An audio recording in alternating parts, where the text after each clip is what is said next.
Hello students, welcome to from the basics YouTube channel. मैं हूं औरूप और आज हम लोग डिस्कस करेंगे थर्मोडाइनमिक्स का कुछ इम्पोर्टेंट टॉपिक्स के बारे में। अगर इस चैनल पे नया हो तो चैनल को सब्सक्राइब करके बेल आइकन को प्रेस करना ताकि इस टाइप का इंफॉर्मेटिव एजुकेशन रिलेटेड वीडियोस सबसे पहले मिल सके। देखो, हम लोग डिस्कस करेंगे आज फोर स्ट्रोक आइडियल इंजन के बारे में। ठीक है, फोर स्ट्रोक क्यों है? क्योंकि चार प्रोसेस के थ्रू ये कंप्लीट होता है। ठीक है, तो फोर स्ट्रोक इंजन के बारे में बात करेंगे आज। Four stroke ideal engine, ideal engine. Okay, तो यहाँ पे होता क्या है basically four stroke ideal engine पे चार प्रोसेस पे, चार स्टेप पे, चार स्टेट को गुजरते हुए ये कंप्लीट होता है। ठीक है, जैसे कि अगर मान लो मैं इस फोर स्ट्रोक इंजन का पीवी डायग्राम प्लॉट करना चाहता हूँ तो क्या करना होगा बेसिकली इधर हमारा पी जाएगा, इधर भी जाएगा। ठीक है, तो ऊपर इस डायरेक्शन पे मान लेते हैं पी गया प्रेशर एंड इस साइड पे वॉल्यूम भी। इससे पहले लास्ट क्लास में हम डिस्कस किए थे about the curves on PV diagram in several processes like isothermal process, adiabatic process, है ना, चार प्रोसेस था टोटल।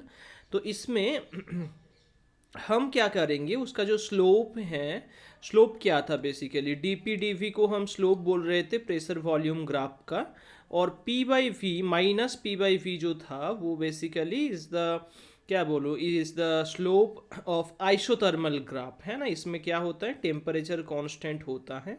और अगर d p d v means slope at adiabatic process पे हम बोलते हैं तो इसमें simply minus gamma p by v होता है।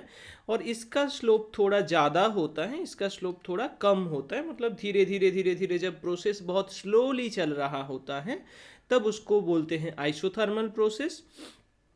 तो बेसिकली क्वासी स्टैटिक प्रोसेस होना चाहिए। क्वासी स्टैटिक नाम मतलब फर्स्ट टाइम सुन रहे हो ऐसा लग सकता है। क्वासी स्टैटिक मतलब क्या? स्टैटिक मतलब पूरा रेस्ट पे होंगे। क्वासी स्टैटिक मतलब ऐसा स्टेट्स को, मतलब स्टेट्स चेंज कंटिन्यूसली होगा लेकिन हर स्टेट पे क्या होगा, वो इक्विलिब्रियम को मेंटेन करते हुए चलेंगे। जैसे कि मान लो कि एक एक पेड़ धीरे धीरे धीरे धीरे बड़ा हो रहा है, एक छोटा सा लिटिल ट्री है। ठीक है, वो क्या हो रहा है, धीरे धीरे बढ़ रहा है। तो धीरे धीरे टाइम के साथ साथ जब बढ़ता है वो स्टेट तो चेंज होता है कंटिन्यूसली, है ना, धीरे धीरे बढ़ रहा है। मान लो 4 साल में एक पेड़ छोटा से बहुत बड़ा हो गया, तो 4 साल में मतलब किसी एक पर्टिकुलर टाइम पे अचानक बड़ा हो गया ऐसा तो नहीं ना, धीरे धीरे धीरे धीरे टाइम के साथ वो धीरे धीरे बढ़ रहा है। तो बेसिकली उस प्रोसेस को बोला जाएगा क्वासी स्टैटिक प्रोसेस। मतलब देख के लगेगा कि नहीं, वो तो कुछ चेंज उसमें नहीं हो रहा है। ठीक है, तो क्वासी स्टैटिक प्रोसेस ऐसा एक प्रोसेस है जो प्रोसेस बहुत ही स्लोली चलता है। और isothermal process generally quasi static process के अंदर हम उसको ट्रीट कर सकते हैं। और आइसोथर्मल प्रोसेस में क्या होता है ना, उसका जो स्लोप होता है वो स्लोप, ग्राफ का स्लोप जो है वो बहुत ही मतलब स्लाइट होता है, कुछ इस टाइप का। ठीक है, तो कुछ इस टाइप का स्लोप होता है। और जो एडियाबेटिक प्रोसेस होता है उसका स्लोप थोड़ा सा रैपिडली फॉल करता है। ठीक है, जैसे मैं यहाँ पे शो किया उस तरीके से। ठीक है, देखो यहाँ पे दो ग्राफ जो हैं, दो ग्राफ आइसोथर्मल का ड्रॉ किए हैं और दो ग्राफ एडियाबेटिक का ड्रॉ किए हैं। ठीक है, मान लेते हैं ये ए पॉइंट है, ये बी पॉइंट, ये सी पॉइंट एंड ये डी पॉइंट। ठीक है, तो अगर मान लो ये जो है ये तो आइसोथर्मल है, इसका स्लोप धीरे धीरे धीरे धीरे घट रहा है। ये जो है ये एडियाबेटिक प्रोसेस है, बहुत जल्दी वो स्टेट चेंज कर रहा है ना, उसका प्रेशर जो है बहुत जल्दी चेंज हो रहा है विद शार्ट, मतलब with very little amount of volume change, है ना। अगर मान लो यहाँ पे वॉल्यूम चेंज देखोगे, इसमें वॉल्यूम चेंज देखोगे, छोटा सा इतना सा वॉल्यूम के लिए चेंज कितना हुआ, प्रेशर का चेंज बहुत ही नेग्लिजिबल हुआ, है ना, बहुत ही नेग्लिजिबल, इतना सा प्रेशर का चेंज हुआ। लेकिन अगर तुम एडियाबेटिक में इतना ही वॉल्यूम डीवी को लोगे तो देखो कितना वॉल्यूम, ये प्रेशर चेंज होगा। इतना सा छोटा डीवी लिए हैं, देखो प्रेशर कितना चेंज हो गया, है ना, इतना सा चेंज हो गया। तो बेसिकली स्लोप ज़्यादा है इसलिए ही हो रहा है, वो जो गामा फैक्टर है ना, gamma c p by c v, वो इतना इंक्रीज कर रहे हैं उस वैल्यू को। तो मान लेते हैं यहाँ पे जो ए दिख रहा है, ये ए जो है, यहाँ पे प्रेशर है P1, वॉल्यूम है V1, टेम्परेचर है T1। बी जो है यहाँ पे पॉइंट, यहाँ पे प्रेशर और वॉल्यूम तो चेंज हो जाएगा क्योंकि स्टेट बदल गया है, लेकिन क्योंकि आइसोथर्मली चेंज हुआ इसलिए क्या होगा, तो P2V2 प्रेशर चेंज हो गया है लेकिन वॉल्यूम कांस्टेंट रहेगा, वॉल्यूम T1 था T1 ही रहेगा। अभी जैसे B से C की ओर जाएगा, जैसे B से C की ओर जाएगा, इसमें क्या होगा, प्रेशर एंड वॉल्यूम फिर से चेंज होगा, तो P3V3 एंड इसमें T2 आ जाएगा, और इससे D पॉइंट पे जाएगा, फिर मतलब A से B, B से C, C से D एंड D से A, 4 प्रोसेस यहाँ पे टोटल है, इसलिए ही इसको बोला जाता है 4 स्ट्रोक आइडियल इंजन। आइडियल क्यों, क्योंकि ये इन जनरल ऐसा होता नहीं है, ठीक है, आइडियल केस के लिए ही ये होता है। तो और D जो है, D पे क्या होता है ना, प्रेशर को P4, वॉल्यूम को V4, और टेम्परेचर तो चेंज होगा नहीं क्योंकि ये आइसोथर्मल प्रोसेस है। CD प्रोसेस क्या है, आइसोथर्मल है, फिर से वो रिटर्न हो जाएगा अपने स्टेट में, है ना। इन जनरल पूरे तरीके से अपने स्टेट पे वापस आना इम्पॉसिबल है, इसलिए ही ये आइडियल इंजन है। रियल इंजन पे क्या होता है ना, वो जो अपना स्टेट है वो वापस कभी नहीं आता, नहीं तो रिवर्सिबल प्रोसेस हो जाता है ना। तो ये बेसिकली रिवर्सिबल प्रोसेस है क्योंकि ए पॉइंट्स जिस स्टेट से स्टार्ट हुआ उस पॉइंट पे ही, उस स्टेट पे ही वापस आ गया, तो रिवर्स कर सकते हैं, इस प्रोसेस को रिवर्सिबल प्रोसेस बोलते हैं। तो बेसिकली आइडियल इंजन इसको फॉलो करते हैं लेकिन रियल इंजन इसको फॉलो नहीं करता है, ठीक है। तो इसमें अगर हम नाम देते हैं तो बेसिकली ए बी क्या है, यहाँ पे ए बी जो है क्या है, इसमें देखो वॉल्यूम ए पॉइंट पे अगर देखोगे तो वॉल्यूम यहाँ पे है ना, ओरिजिन से दूरी कम है, लेकिन अगर बी पॉइंट की ओर देखोगे तो और ये वॉल्यूम है बी पॉइंट पे, तो यहाँ से दूरी ज़्यादा है, तो बेसिकली V1 छोटा है V2 बड़ा है ना, V1 छोटा है एंड V2 बड़ा है। तो यहाँ पे V1 से V2 क्योंकि ट्रांसफ़र हो रहा है तो हम इसको क्या बोलेंगे, और इसको क्या बोलेंगे, वॉल्यूम बढ़ रहा है या घट रहा है, बढ़ रहा है, तो एक्सपांसन हो रहा है ना। तो इसको कहा जाएगा आइसोथर्मल, क्योंकि टेम्परेचर उसमें कांस्टेंट है, तो आइसोथर्मल वॉल्यूम एक्सपांसन, ठीक है, एक्सपांसन, आइसोथर्मल वॉल्यूम एक्सपांसन कहा जाएगा। और बेसिकली इसमें जो वर्क डन होता है ए बी प्रोसेस में वो कितना आ जाएगा, तो जो वर्क डन होगा वो किसके लिए होगा, तो वर्क डन का आइसोथर्मल प्रोसेस पे फॉर्मूला क्या था, NRT लॉग बेस में ई V2 बाई V1, मतलब फाइनल बाई इनिशियल, तो यहाँ पे V1 से V2 जा रहा है तो फाइनल कौन है, V2 ही है फाइनल। और टेम्परेचर लेकिन T नहीं है, टेम्परेचर इस स्टेट में क्या है, T1 है, तो इसको पुट करेंगे तो यहाँ पे NRT1 इंटू लॉगरिदम ऑफ क्या हो जाएगा, V2 बाई V1 बेस में E रह जाएगा, ठीक है। ये हो जाएगा work done for the path A B, and ये क्या होगा, वॉल्यूम अच्छा लिखा हुआ है यहाँ पे, वॉल्यूम एक्सपांसन हो रहा है, वो भी क्या है, आइसोथर्मली हो रहा है, ठीक है।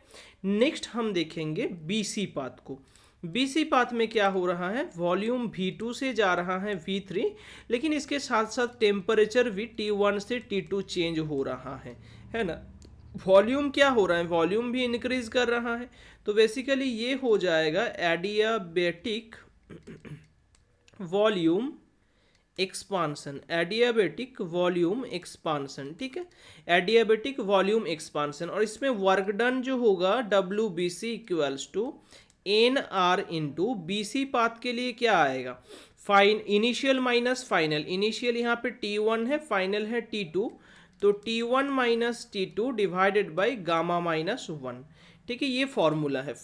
इनिशियल माइनस फाइनल होता है इसका जो फॉर्मूला है एडियाबेटिक प्रोसेस में वर्क डन का, वो इनिशियल माइनस फाइनल होता है, राइट, सॉरी ये क्या हो रहा है, इनिशियल माइनस फाइनल होता है, जो भी मेरा ये जाएगा नहीं, चला गया, ठीक है।